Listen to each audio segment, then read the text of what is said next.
words or concepts. For centuries, scientists and philosophers have tried to find the self in the human brain. They studied specific areas of the brain, conducted complex experiments, and still, the self remains an enigma. There is no little you sitting inside, controlling your actions, your reactions. What these studies reveal, however, is something much subtler and deeper. A consciousness that observes but does not get involved. A consciousness that, although it resides in you, is not yours. But what really happens when you find yourself observing your own thoughts? Who is this being that is always present, yet never seen? The more we try to understand our own minds, the more we are confronted with something unsettling. The self we're looking for may never have been a person. Maybe it's something more fluid, more vast, and universal.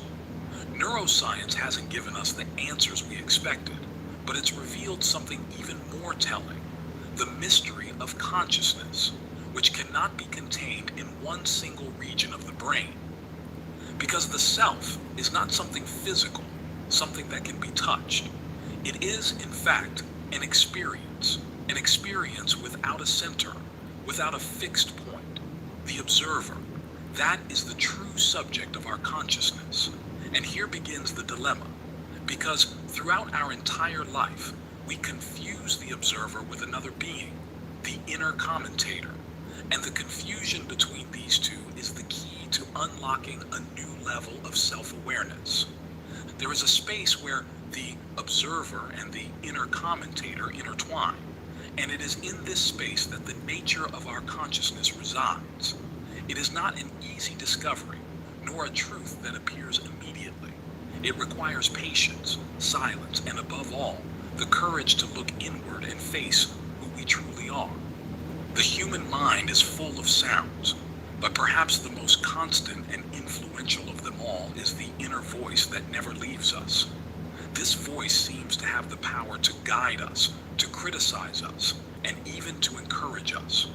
Among all the echoes of the mind, this is the one that stands out the most, also known as the inner commentator. It is a constant presence guiding our actions, reactions, and even our feelings. But what is really the inner commentator? And how does it interfere with our ability to perceive something beyond the thoughts that occupy our minds? The inner commentator is not a single voice, but a multiplicity of them, presenting itself in different forms, depending on the situation and the emotional moment.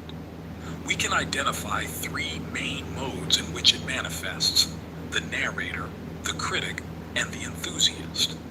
Each of these voices has a specific function, but together they form a network that constantly keeps us busy, with the mind moving from one thought to another without pause.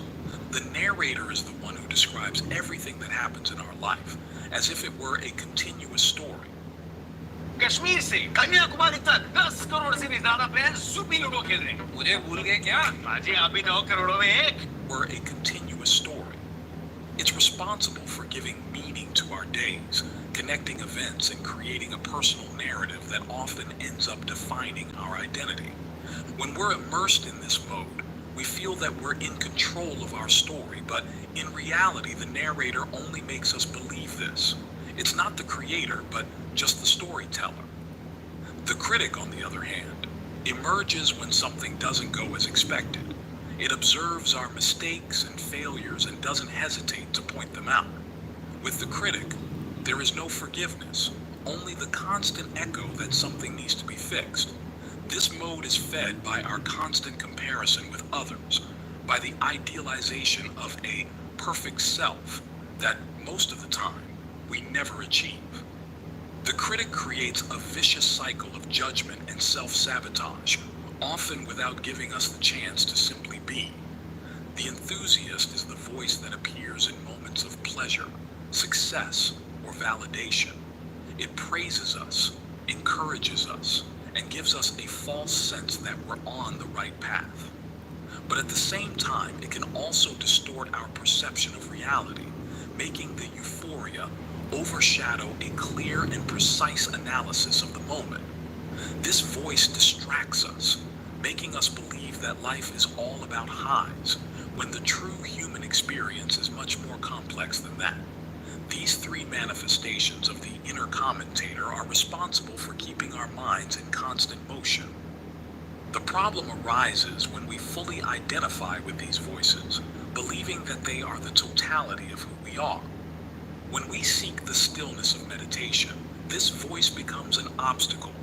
In moments when we try to access inner silence, the inner commentator arises more forcefully, trying to fill every empty space with its narratives, criticisms, or encouragements.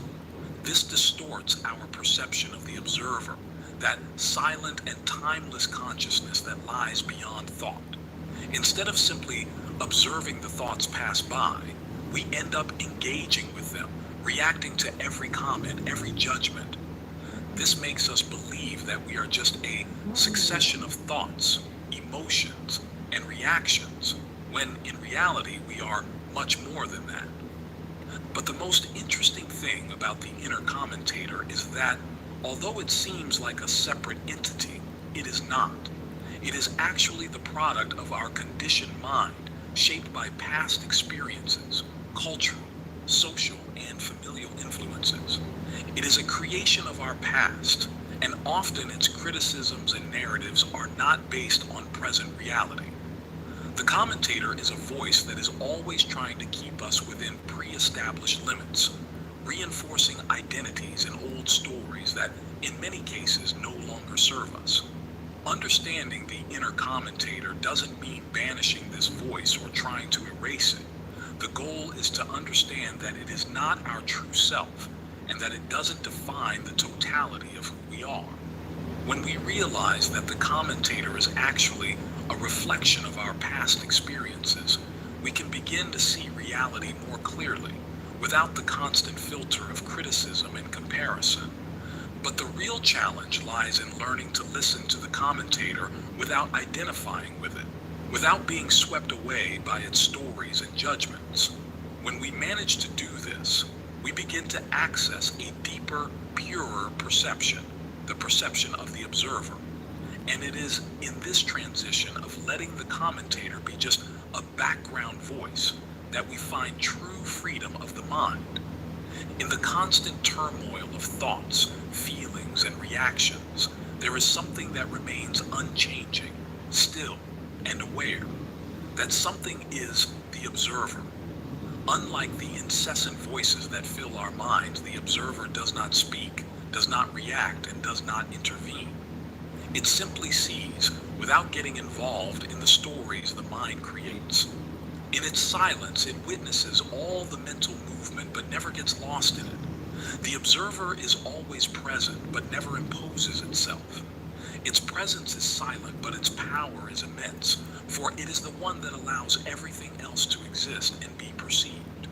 The true nature of the observer may be hard to understand, as it is beyond our usual concept of self. We cannot touch it or shape it, because it is not a creation of the mind. Rather, it is the unconditioned space where thoughts and emotions arise, but are never touched by them.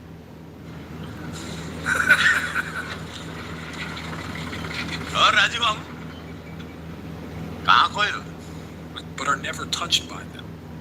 Unlike the inner commentator, which is shaped by past experiences, the observer carries no trace of history. It does not worry about the future, does not torment itself with the past, and is not defined by any lived experience. It is still, timeless, and free of any judgment.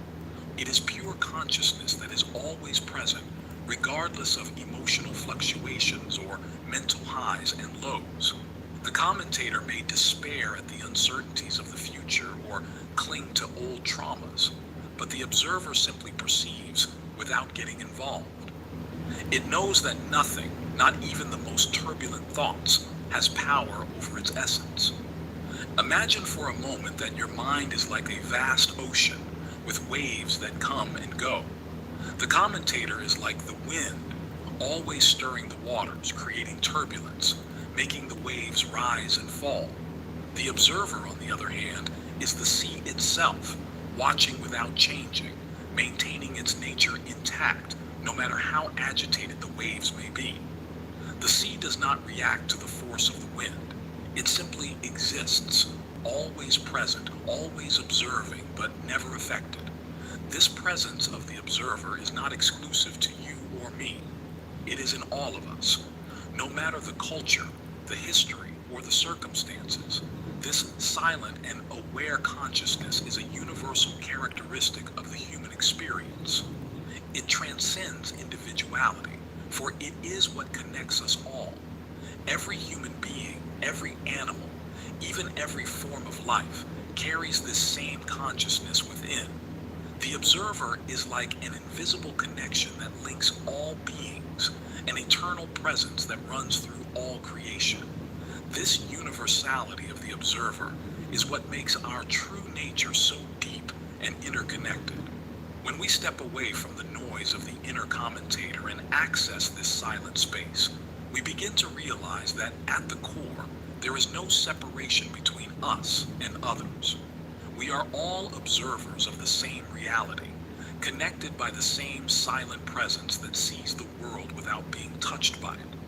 When we manage to touch this essence within us, we begin to understand that what unites us is not our thoughts, feelings, or stories, but the pure consciousness that observes them. So the observer is the key to understanding the unity of all things.